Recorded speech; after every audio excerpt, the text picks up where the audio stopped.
Assalamualaikum warahmatullahi wabarakatuh. Perkenalkan, nama saya Tria Rizky Lestari. Saya dari STAI Dr. KHZ Mutakin Purwakarta, jurusan Komunikasi Penyiaran Islam, semester 1. Dakwah berasal dari bahasa Arab, yaitu da'a, yad'u, da'watan, yang berarti seruan, ajakan, panggilan. Hakikat dakwah Islam adalah menanamkan akidah tauhid dalam konteks hablum minallah dan menegakkan keadaan sosial dalam konteks hablum minannas, dan dalam actionnya amar ma'ruf nahi mungkar ialah untuk mengajak kepada kebaikan dan larangan untuk mencegah kemungkaran. Definisi dakwah Islam secara umum, dakwah adalah mengajak manusia kepada jalan Allah agama Islam secara menyeluruh, baik dengan tulisan, lisan, ataupun dengan perbuatan, sebagai upaya muslim untuk mewujudkan nilai-nilai ajaran Islam dalam realitas kehidupan pribadi, keluarga, dan masyarakat. Pokok dakwah Islam adalah Al-Quran dan hadis. Adapun sumber lain dalam dakwah Islam seperti ijma dan qiyas itu bisa menjadi sumber dalam melaksanakan dakwah Islam. Landasan filosofis dakwah Islam memberi landasan sekaligus menggerakkan proses dakwah Islam yang bersumber dari Al-Quran dan hadis. Definisi dan ruang lingkup dakwah. Ilmu dakwah adalah ilmu yang mempelajari proses penyampaian ajaran Islam kepada umat. Menurut Profesor Toha Yahya, adapun definisi dakwah menurut Islam adalah mengajak manusia dengan cara yang bijaksana kepada jalan yang benar, sesuai peringatan Tuhan untuk kemaslahatan dan kebahagiaan mereka di dunia dan di akhirat. Objek ilmu dakwah atau mad'u. Di dalam ilmu dakwah memiliki beberapa objek, yaitu objek material dan objek formal. Yang pertama yaitu objek material, yaitu semua aspek ajaran Islam hasil ijtihad dan realisasinya terhadap sistem pengetahuan, teknologi, sosial, hukum, dan lain-lain. Objek material terdiri dari yang pertama, pendakwa atau dai. Dalam hal ini, objek ilmu dakwah, pendakwa atau dai harus mampu menguasai materi-materi yang ingin disampaikan. Mitra dakwah atau mad'u, yaitu orang yang menjadi sasaran dakwah atau objek dakwah atau orang yang menerima dakwah. Metode dakwah atau uslub, metode termasuk dalam objek dakwah karena agar orang yang mendengarkan dapat menerima dan memahami apa yang disampaikan. Pesan dakwah, seorang dai tujuannya adalah menyampaikan materi-materi pesan kepada mad'u. Yang mendengarkan pendakwah harus mampu mengetahui pesan apa yang harus disampaikan agar mad'u dapat menerima dengan baik dan mudah dipahami. Objek formal yang kedua yaitu objek formal terbagi menjadi 3, yaitu 1. Disiplin tabligh, 2. Pengembangan masyarakat Islam, memperluas jaringan Islam dimulai dari diri sendiri, keluarga, dan masyarakat. Yang ketiga, manajemen dakwah adalah cara atau bagaimana program rencana dapat berjalan dengan lancar sebagaimana yang diinginkan. Metode ilmu dakwah dapat diartikan sebagai jalan atau cara yang digunakan oleh dai dalam menyampaikan dakwahnya kepada mad'u. Dalam Quran Surat An-Nahl ayat 125 ada 3 metode dakwah, yaitu yang pertama hikmah. Hikmah yaitu berdakwah dengan memperhatikan situasi dan kondisi sasaran dakwah dengan menitikberatkan pada kemampuan mereka, sehingga di dalam menjalankan ajaran-ajaran Islam selanjutnya mereka tidak lagi merasa terpaksa atau keberatan. Yang kedua yaitu mau'idoh hasanah. Mau'idoh hasanah adalah berdakwah dengan memberikan nasihat-nasihat atau menyampaikan ajaran-ajaran Islam dengan rasa kasih sayang, lembah lembut, sopan santun, sehingga nasihat dan ajaran Islam yang disampaikan itu dapat menyentuh hati mereka. Yang ketiga yaitu mujadalah.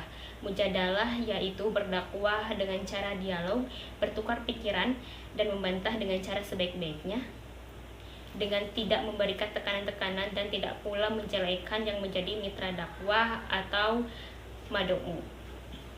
Struktur ilmu dakwah. Dalam ilmu dakwah terdapat struktur ilmu dakwah yang meliputi tentang filosofi dakwah, mengenai unsur-unsur dakwah, teori mengenai konteks dakwah, dan teknik mengenai interaksi antar unsur yang dapat melahirkan berbagai problematika dalam berdakwah. Adapun struktur ilmu dakwah yaitu meliputi ilmu dasar, ilmu teknis, dan ilmu bantu.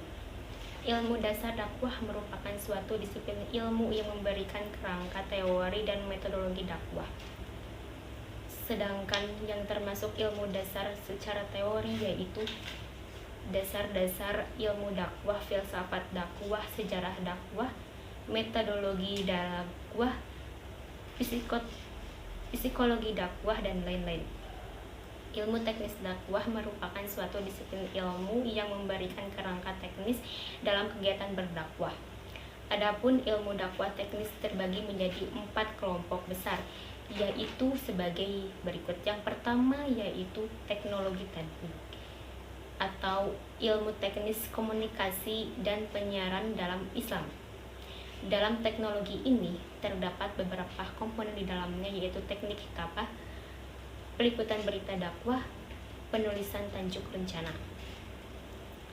Yang kedua yaitu teknologi irsyad atau ilmu teknis bimbingan dan penyuluhan Islam. Komponen yang termasuk dalam teknologi ini yaitu teknik penyuluhan Islam, kesehatan mental, psikoterapi Islam, metodologi penelitian. Yang ketiga yaitu teknologi tadbir atau ilmu teknis manajemen dakwah.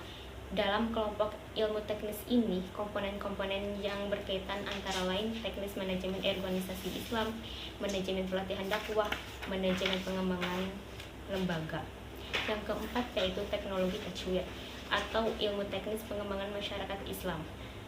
Dalam teknis masyarakat pengembangan Islam, komponen yang termasuk dalamnya yaitu teknis penyuluhan Islam, kesehatan mental, dan lain-lain. Struktur ilmu dakwah dalam ilmu bantu.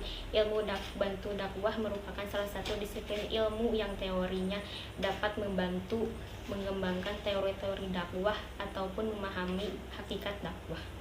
Adapun komponen yang termasuk ilmu bantu dakwah antara lain ulumul Quran, ulumul hadis, usul fikih, tafsir hadis, sejarah peradaban Islam, dan ilmu komunikasi. Untuk kegiatan dakwah Islam ada 4 macam, yaitu yang pertama tabligh, yang kedua irsyad, yang ketiga tadbir, yang keempat tamkin. Yang pertama yaitu tabligh. Tabligh berasal dari bahasa Arab baligho, yubaligu, tabligon, yang berarti menyampaikan risalah berupa Al-Quran dan hadis. Menurut istilah tabligh adalah usaha menyampaikan dan menyiarkan pesan Islam yang dilakukan oleh individu maupun kelompok, baik secara lisan ataupun dengan tulisan. Jadi, tabligh adalah menyampaikan dan menyebarkan dakwah melalui media atau penyiaran. Tabligh bersifat kontinu, artinya sebagai kegiatan dakwah yang senantiasa harus terus-menerus dilaksanakan. Sumber ilmu tabligh adalah Al-Quran dan As-Sunnah. Ayat tentang tabligh, Quran Surat Al-Maidah ayat 67, yang artinya, "Hai Rasul, sampaikanlah apa yang diturunkan kepadamu dari Tuhanmu, dan jika tidak kamu kerjakan, berarti kamu tidak menyampaikan amanatnya. Allah memelihara kamu dari gangguan manusia. Sesungguhnya Allah tidak memberi petunjuk kepada orang-orang yang kafir." Tugas tabligh tidak hanya menjadi tugas alim ulama saja, namun setiap orang yang mengetahui kemungkaran yang terjadi di hadapannya, ia wajib mencegahnya atau menghentikannya. Etika dalam menyampaikan tabligh: bersikap lembah lembut, tidak kasar dan tidak merusak, menggunakan bahasa yang mudah dimengerti, mengutamakan musyawarah. Materi dakwah yang disampaikan harus mempunyai dasar hukum yang kuat dan jelas sumbernya. Kemudian yang kedua yaitu irsyad. Ada 2 pengertian tentang irsyad. Yang pertama yaitu irsyad nafsi, yang kedua yaitu irsyad Islam. Irsyad nafsi adalah suatu metode dakwah di mana konselin dan konselor menyatu dalam diri dai. Atau dengan kata lain, dai dan mad'u itu menyatu dalam diri seseorang. Irsyad Islam adalah proses penyampaian dan internalisasi ajaran Islam melalui bimbingan, penyuluhan, psikoterapi Islam dengan sasaran individu atau kelompok kecil.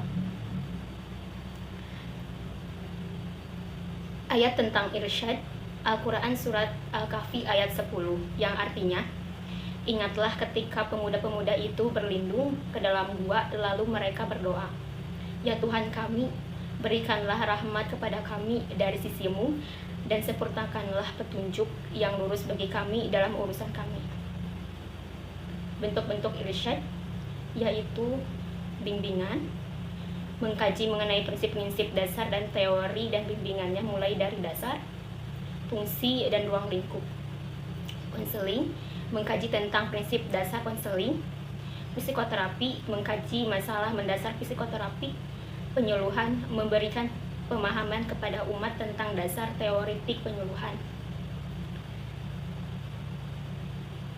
Jadi, irsyad adalah dakwah melalui kegiatan bimbingan dan penyuluhan tentang ajaran Islam.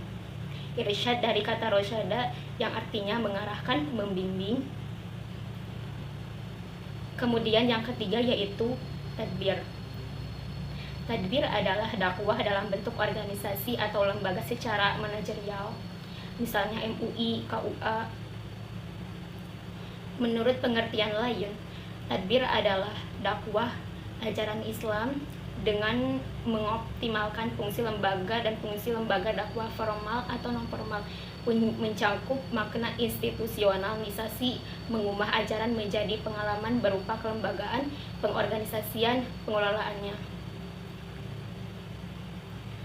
Ayat-ayat tentang tadbir. Al-Quran Surat Ar-Ra'd ayat 2 yang artinya, Allah yang meninggikan langit tanpa tiang sebagaimana yang kamu lihat.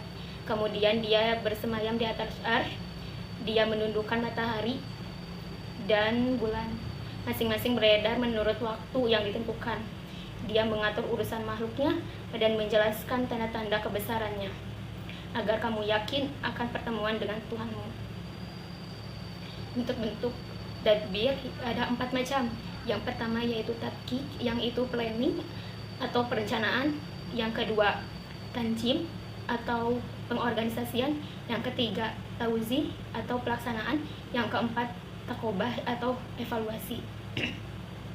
Kemudian yang terakhir, bentuk kegiatan dakwah Islam yang terakhir adalah tajwir, dakwah melalui kegiatan pengembangan dan pemberdayaan masyarakat. Jadi kesimpulannya adalah bentuk kegiatan dakwah Islam terbagi menjadi 4 macam, yaitu tabligh, tadbir, irsyad, tajwir.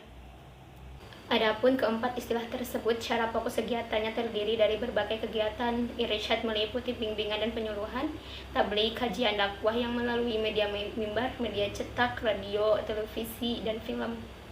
Tadbir fokus kegiatan dakwahnya melalui pengelolaan, kelembagaan, dan masjid. Tajwir fokus kegiatan dakwahnya melalui pemberdayaan dan pengembangan sumber daya manusia dan pengembangan ekonomi, pengembangan lingkungan. Pada dasarnya, dakwah merupakan rangkaian kegiatan atau proses dalam rangka mencapai tujuan tertentu. Ada 6 konteks dakwah kegiatan Islam. Yang pertama yaitu dakwah nafsiyah. Dakwah nafsiyah adalah dakwah yang dilakukan untuk diri sendiri, berposisi sebagai dai sekaligus mad'u. Yang kedua yaitu dakwah fardiyah. Dakwah fardiyah merupakan metode dakwah yang dilakukan seseorang kepada individu lain atau kepada banyak orang dalam jumlah yang kecil dan terbatas. Yang ketiga yaitu dakwah fi'ah qalilah, dakwah yang terjadi dalam sebuah kelompok. Yang keempat yaitu dakwah hizbiyah, dakwah yang terjadi dalam sebuah organisasi atau lembaga dakwah. Yang kelima yaitu dakwah ummah. Dakwah ummah adalah jenis dakwah yang dilaksanakan seseorang dengan media lisan yang diarahkan kepada orang banyak dengan tujuan memberi pengaruh kepada orang lain. Yang keenam adalah dakwah su'ubiyah wa qabailiyah, dakwah antar budaya atau suku. Cukup sekian yang dapat saya sampaikan. Mohon maaf apabila ada kesalahan dalam penyampaiannya. Wassalamualaikum warahmatullahi wabarakatuh.